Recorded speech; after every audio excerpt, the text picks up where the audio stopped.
यहाँ पे क्या दिया है हमारे पास, isosceles right angle triangle prism रखा है, दो ठो। राइट एंगल का मतलब ये है 90 डिग्री, यहाँ पे होगा 90 डिग्री, और आइसोस्केलिस का मतलब है कि ये दोनों एंगल कितना कितना होगा रे, बराबर। अगर ये 90 डिग्री है तो 180 से 90 काट दो, क्या होगा 90। तो x और ये x है, तो दो ठो x होगा 90 डिग्री। अगर ये 90 रुपया दिया है, ये तीनों दोस्त मिलके 180 दे रहे हैं, तो ये दोनों मिलके 90 रुपया दिए हैं और दोनों बराबर देते हैं। इसका मतलब ये 45 और 45। समझ गए कहानी। इसका कहानी भी है 45 डिग्री हुआ। ऐसे इधर भी वही खेल है, 45 डिग्री 45 डिग्री हुआ। अब यहाँ पे दिखा है क्रिटिकल एंगल कितना दिया है, 42 डिग्री।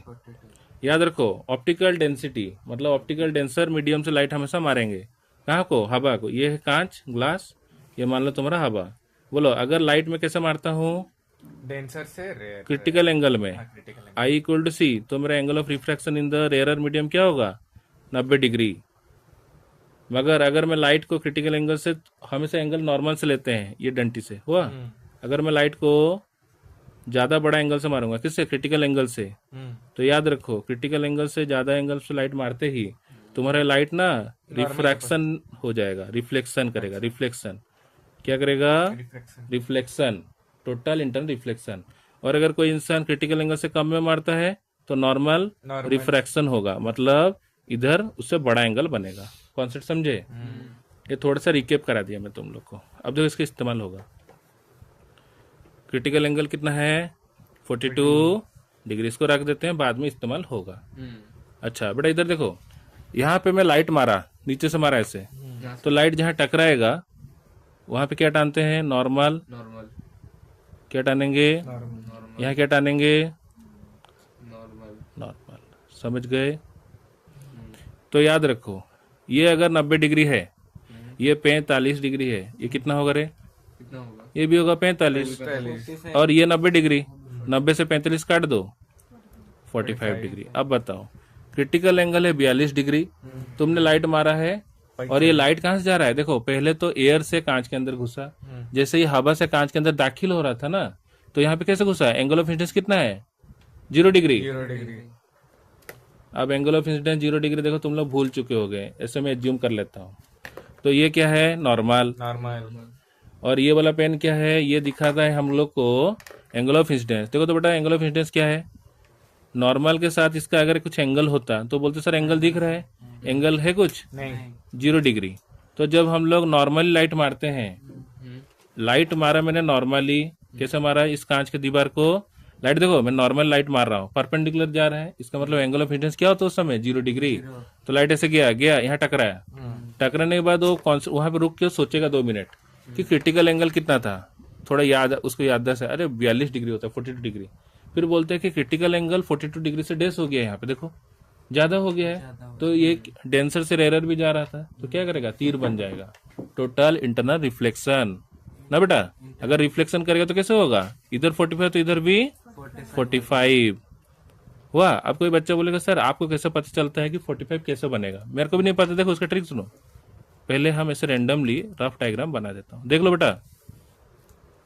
मान लो मैं इसको 45 लिखता हूँ, ए हीरो इधर देखो, मान लो थोड़ा देर के लिए मैं इसको 45 सोच लिया है। अगर ये 45 होता है तो 90 से कितना होगा, ये भी 45। तो देखो यहाँ से देखो ये खुद कैसे अपने आप को ठीक करेगा, देख लो ट्रिक। देखो एग्जाम ऐसे कंफ्यूज होगा, मैं ट्रिक बता दे रहा हूँ फ्री ऑफ कॉस्ट। ऐसा है, मान लो मैं पेन को ऐसे रख दिया, एक्चुअल डायग्राम नहीं हुआ, यहाँ अंदर में गड्ढा कितना बन रहा है रे, 45। यहाँ पे अंदर में देखो कितना बन रहा है, 45 डिग्री हम एज्यूम किए थे। ये 45 तो उधर 45 होगा ना रे, ये अगर 45 ये 45 तो इधर कितना होगा। अच्छा कभी टेढ़ा वाला 90 देखे हो, इसका मतलब इसको क्या करेंगे, अपने आप सेट हो गया। देखे कैसे ये बात करता है, अगर तुम सही तरीके से बात करोगे तो हर क्वेश्चन तुमको आंसर देगा। क्लियर हुआ कैसे मैंने पता लगाया कि ये कैसे होगा, लाइट ऐसे निकलेगा 90 डिग्री में। क्लियर, तो यहाँ पे 90 डिग्री से लाइट ऐसे जाएगा, तो ऑटोमेटिकली ये भी 45, क्योंकि ये मेरे को पता था। समझे। तो ये लाइट ऐसे निकला, निकल के कहाँ जा रहा है, दूसरा सीधा गया, इधर भी देखो, इधर भी घुस कैसे रहा है, परपेंडिकुलर, तो एंगल ऑफ इंसिडेंस 0। तो जब लाइट नॉर्मली जाए ना वो सीधा निकल जाए, सीधा निकल जाए। ऐसे जा रहा है, ऐसे गया, ऐसे गया, टकराया, ऐसे ये 90 डिग्री कैसे बन रहा है देख रहा है, ये 45 है, तो ये बुतुर कितना होगा 45। तो यहाँ पे क्या टानेंगे, नॉर्मल नॉर्मल, क्या टानेंगे रे, इधर नॉर्मल। तो ये 45 है, तो हम लोग हमेशा ना नॉर्मल डेंटी से एंगल को देखेंगे, ये 45 तो ये 45, ये 45 तो ये 45 होगा, ऑब्वियसली बात है?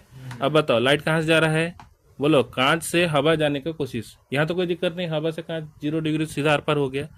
तो यहाँ पे कांच से हवा जाने के लिए, डेंसर टू रेयर के लिए, अब देखो ये भी एंगल क्या है 42 डिग्री से ज्यादा हो गया, तो क्या होगा टोटल इंटरनल रिफ्लेक्शन। तो मेरे को समझ आया कि 45 डिग्री किधर है। मान लो मेरे को नहीं समझ आया, वो बच्चा ऐसे रैंडमली हल्का सा डायग्राम बना देता है, टेस्टिंग फेज ऐसे रख दिया, कितना एंगल है इधर 45 डिग्री, टेस्टिंग कर रहा हूं मैं, तो पेन को ऐसे रख देना, ये ट्रिक है ना। अब खुद देखो ये 45 है, तो ये बुतुर कितना होगा, ये 45, ये 45, तो ये 90 डिग्री टेढ़ा वाला 90 देखिए कभी जिंदगी में, तो बोलो सर ये पेन कैसे होगा, सीधा, इस तरह। समझ गए, ये वाला ट्रिक मैं किसी को बताता नहीं हूँ, तुम लोग मैं बता रहा हूँ, देखो। तो इसको घर में जाकर धूम प्रैक्टिस करो, नहीं तो मेरा कोई ट्रिक काम नहीं आएगा, जानते हो मेरा ट्रिक उसी को काम आएगा जो प्रैक्टिस करे मेरे तरह। समझ गए? तो लाइट ऐसे गया, क्लियर, तो ये 90 डिग्री हो। अब बताओ फिर से लाइट कैसे मैं मारा हूँ नॉर्मली, तो एंगल कितना बनेगा 0 डिग्री, तो किसे टर्न मारेगा, ये निकल जाएगा पूरा सीधा। क्लियर हुआ, इजी लग रहा है। इसी तरह अब इधर भी ये जो होगा, ये भी तो उसका भाई है, पैरेलल है, अरे ये से जाएगा, ये से जाएगा, लाइट सीधे जा रहा है, और यहाँ से क्या होगा, यहाँ से टानेंगे, कॉपी कर देंगे। फिर यहाँ से क्लियर हो रहा है थोड़ा सा कॉन्सेप्ट, इस प्रकार का हुआ, थोड़ा स्लाइड टेढ़ा मेढ़ा बना है ऐसे। तो यहाँ पे देखो इसका नाम है, मान लो ये हुआ, ये एक तो एरो है, ये उसका मुंडी है, ठीक है। तो इसका नाम देते हैं ए, इसका पाँव का नाम देते हैं बी। देखो तो इधर जब लाइट गया है क्या हो गया, ये जो मुंडी वाला हिस्सा है ये कहाँ से आ रहा है, इधर न रे। क्लियर हुआ, ये देखो ये पैर वाला हिस्सा है, ये नीचे वाला, ये उसका पाँव का जगह में पाँव ही बनेगा, और उसका मुंडी का जगह में क्या होगा, इससे गुड़िया बना देंगे, तो इसका नाम होगा पाँव को बी डैश और ये ए डैश। क्लियर, तो ये पेरिस्कोप वाला इफेक्ट हो गया। इसमें इमेज के इन्वर्टेड हुआ है, नहीं है। पढ़ो तो बेटा क्या दिया था question,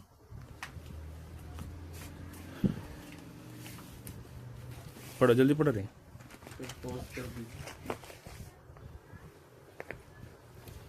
Two isosceles right angle prism A and B and the light ray incident on the prism A. हाँ। Complete the complete the diagram to show the ray emerging out of the prism B. शाबाश बेटा। उसके बाद State the principle used for completing the ray diagram in part A. हाँ, तो बेटा part A में हम लोग कौन सा प्रिंसिपल यूज किए, टोटल इंटरनल रिफ्लेक्शन। समझ गए, वहाँ क्या आंसर दिया बेटा, पढ़ो तो। The ray of light falling normally on the glass air interface or glass interface passes undeviated through it. हाँ, तो ये है उसका प्रिंसिपल, ठीक है। तो यहाँ पे टोटल इंटरनल रिफ्लेक्शन वाला प्रिंसिपल यहाँ पे पार्ट ए में इस्तेमाल नहीं हुआ है।